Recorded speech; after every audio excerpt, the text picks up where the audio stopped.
join me in welcoming Bianca to the stage. Bianca.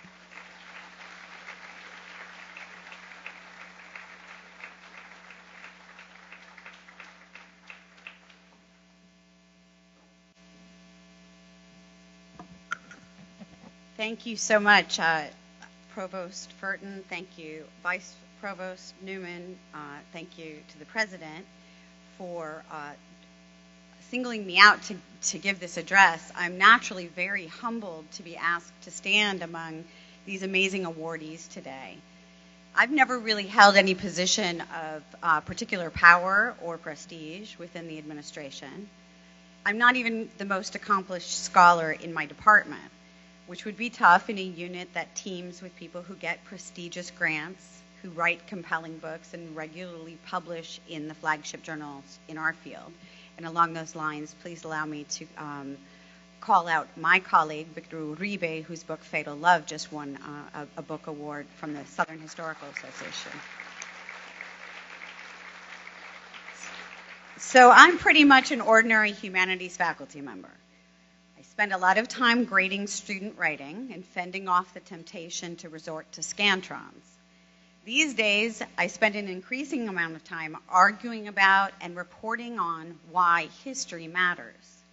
I also struggle to find grants and fellowships that support the humanities, and when I'm lucky, figuring out how to take them, since they usually require me to do work away from FIU.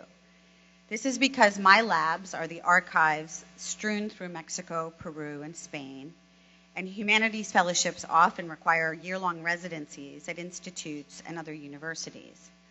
I know many of you also traverse the world for research into far more perilous settings than that. And you too leave this place from time to time. So even in that respect, I'm not particularly unique. It's actually this that I want to talk about today, how through my scholarship and sojourns, I've come to see the radical power of commonality, of recognizing how similar I am to other faculty and we are to other universities and communities. We live in a world of entrepreneurship, invention, and patents, all of which force us to make our work original, innovative, and immediately meaningful to our students. But today I want to pause and consider what it means to go beyond this drive toward the singular, the unique. I want to consider how a search for similarities rather than differences can be healthy, even groundbreaking, intellectually as well as institutionally. This is a lesson that I've learned from my own research, which I'll explain, but I promise I'll do it really briefly. The point I hope to make is that FIU's uniqueness is not an inalterable condition, but a choice that we've been making. It's a way of narrating who we are, and it's a choice every day. Being conscious of this frees us to truly innovate, individually as faculty and as a collective.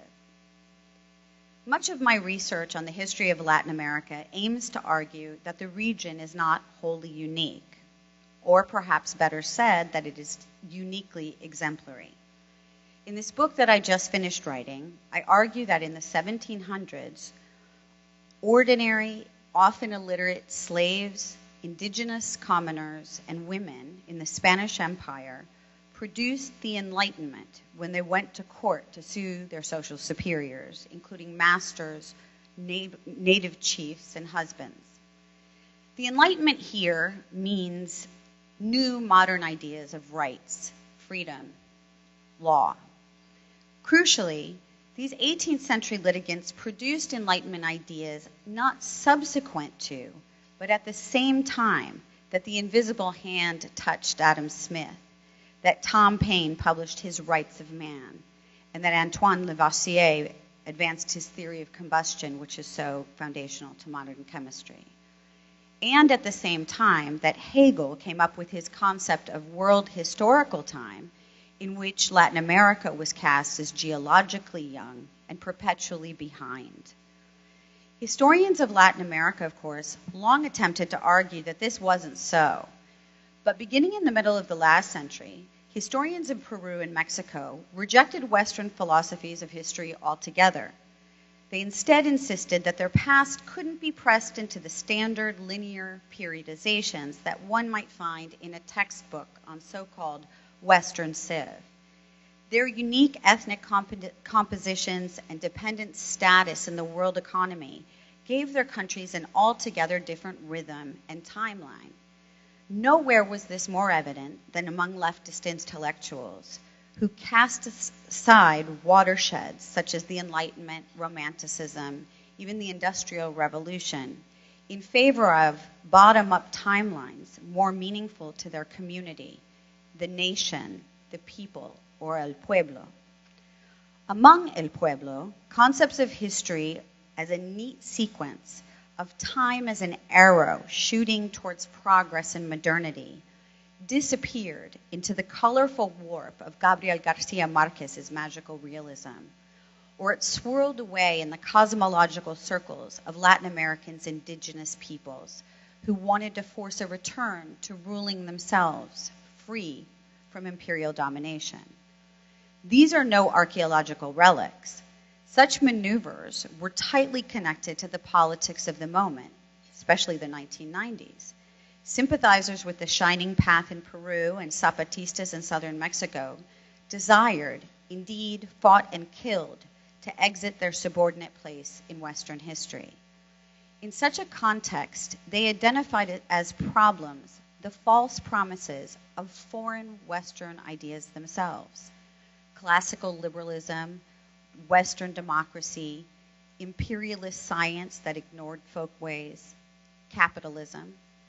Such ideas would always be, as one Brazilian cultural critic announced, fora do lugar, out of place. And the hope was to return communities to what made them unique.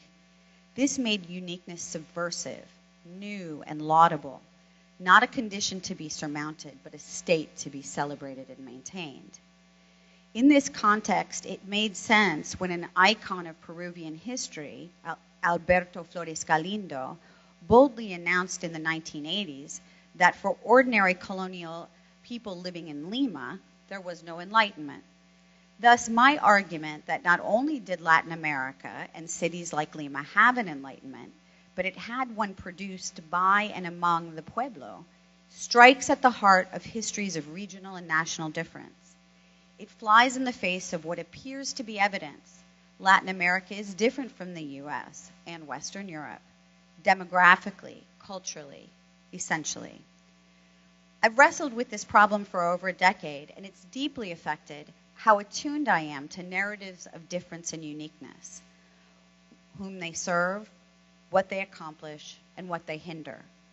Of course, this isn't only my journey. Most political debates in the US, and certainly debates in the academy around the humanities in particular, center on whether it's possible to identify difference, to recognize diversity without placing it into a hierarchy. The challenge is whether categorization itself, labeling people as women, as black, as Latino, as Christian, as racist, is a neutral act of language or a necessary precondition for making claims to power over them. Uniqueness is one such label. Our FIU, like our Miami, is demonstrably unique. You know this from teaching the students, many of whom are like the main character, Rebecca, in Juliet Capo Cruzet's 2010 novel, How to Leave Hialeah. When she goes to college in the Midwest and tells people she's from Miami, they respond, "Yeah, but where are you really from?" Miami, in a larger sense, is not an origin point, or not still considered an origin point, if being from somewhere means being born in another country. A lot of times they weren't. And if it means fitting the stereotype of a white American upper middle class university student, they don't really fit that either. Even our more stereotypical Anglo students and faculty really aren't from here. You've all probably heard Dave Barry joke that he immigrated to Miami from the United States 30 years ago. So I'm not going to try to convince you either that we as faculty don't face unique challenges that our neighbors in Coral Gables don't, or even the ones that other public institutions in our states don't. We must build with our own hands programs that elsewhere are venerable, even sclerotic. When we are asked to ignite, there's a reason. We've amassed through blood, sweat, and tears a $231 million endowment. One of the public universities I attended as an undergrad, Virginia Commonwealth University in Richmond, has a $1.6 billion endowment. We must find research funds everywhere, especially in an age when federal grants are no longer the bedrock that they once were. Though I hasten to point out that I think the death of the federal grant has been greatly exaggerated.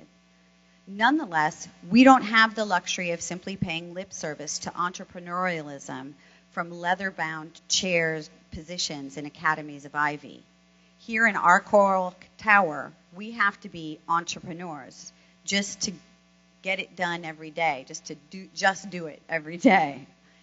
Obviously, it's paid off. Our official video on the history of FIU displays the words young and dynamic and backs them up with real images. We were nowhere 52 years ago, an abandoned airfield, and today we are here. Tireless efforts by our leaders, our faculty, our students have made this a place to be from, a place that has a history. We are a community, a pueblo. But perhaps, as in Latin American history, there comes a moment when celebrating, reveling, and luxuriating in our uniqueness reaches its limit. Identifying commonalities can be just as liberating and can subvert prejudices and obstacles that otherwise may be invisible. In the remaining time that I have, I want to point to just two of many areas where there's much to be gained by looking from a wider perspective, competing nationally, and holding ourselves accountable to the standards of the very best research institutions in the country, not only peer institutions in the state of Florida, or even similar urban research institutions. I'm talking about the University of Michigan at Ann Arbor, the University of Texas at Austin, yes, even Yale University. I believe only that by insisting that we are on the exact same mission as they are, that can we learn from their best practices and offer them our innovative new practices, fostering what is unique in our students and in ourselves. In leaving home to do work in an archive or a library, it's been eye-opening to talk with and watch faculty from around the country and from other countries as they face the much-vaunted crisis in higher education. I see it placing the same pressures on them as it does us to quantify and justify our work according to the criteria of deliverables and job creation.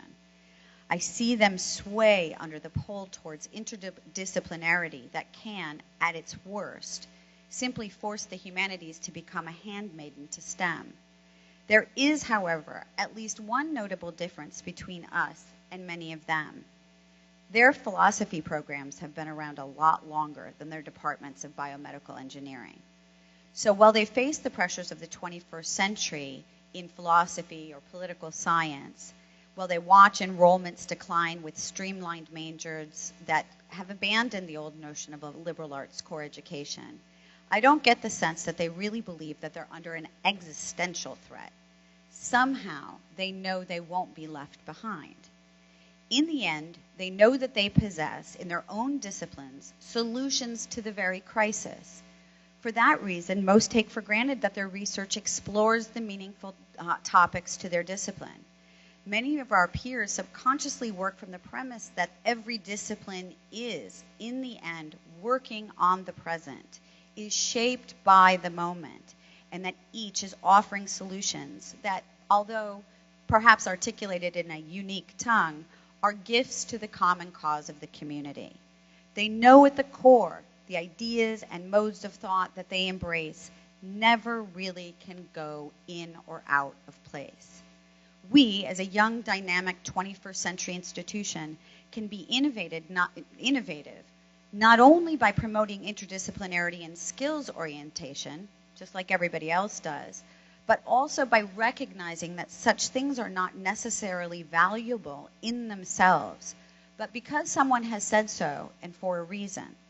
The exigencies of the marketplace are ultimately not only a structural demand on us to produce a certain kind of student, they are a way of telling us who our student should be and what is important in our world right now.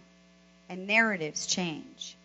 We can be truly cutting edge by consciously supporting discipline-centered research and teaching that, among other things, senses us and our students to how the demand for skills-based university education is not some primordial good that we suddenly have just stumbled over.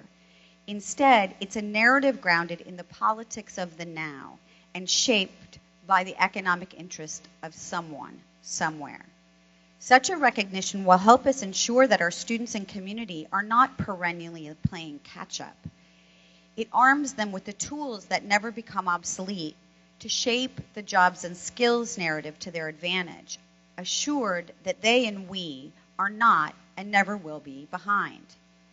The second area in which leaving FIU and comparing it to other places is illuminating is in grappling with what is and what is not special about our students as a diverse body. In an age where non-white, non-hetero students from Columbia, Missouri to New Haven, however jejune, strident, or idealistic their political tactics may seem, have tears running down their faces, telling us that the well-meaning diversity programs of the last half century have left them hurt, I feel that I must look at myself. The unique diversity we celebrate here at FIU shouldn't lull me into believing that we don't face similar challenges. We have a chance to understand these challenges, however, informed not only by the racial history and the gender history of the United States, but also from the global knowledge drawn from traditions elsewhere, in our students' countries of origin and in those of their parents. Put boldly, if I may, one of the craftiest tricks in the history of Latin America has been devised by the small, white elite minority. Their celebration of national racial diversity serves to silence any attempts to call out real and glaring disparities and persistent inequalities in those countries, since to talk about racism in a mestizo or multicultural nation is tantamount to sedition. I fear some U.S. politicians have discovered a version of that similar trick. By seeing the trouble in Missouri or Connecticut as our own, we can disarm such trickery, creating new dialogues about race and place in the 21st century that better account for the diverse histories of our nation's growing populace, and, I would argue, better account for the diversity within the Hispanic, Latino, Caribbean, Indigenous, and African descent peoples that are too often lumped together. We know soon our students won't defy, but rather embody the face of the average college student in the United States. But now, after decades of moving bricks to build this institution, we can straighten our backs and wipe dirt from our faces. We can look around at one another, confident that we are a place with a history, that we are a pueblo. With this conviction, we can get to work at exposing the hierarchies that come in under the cloak of diversity, to upturn them without fear that doing so will uproot us. I want to close by again drawing from Capo Curset's novel, How to Leave Hialeah. It's impossible to leave without an excuse. Something must push you out, at least at first. You won't go otherwise. You're happy, the weather's bright, and you've got a car. After 15 years of trial and error, you finally have arranged your bedroom in a way that you and your father can finally agree on. You have a locker you can reach at Miami High. With so much going right here, it's only when you're driven out, waved through a window, that you'll be outside long enough to realize that, barring the occasional hurricane, you won't die. So let's force ourselves, our students, our community, out of stultifying uniqueness, confident that there's nothing we can import and nothing we can contribute from our FIU that will ever really be out of place. Thank you.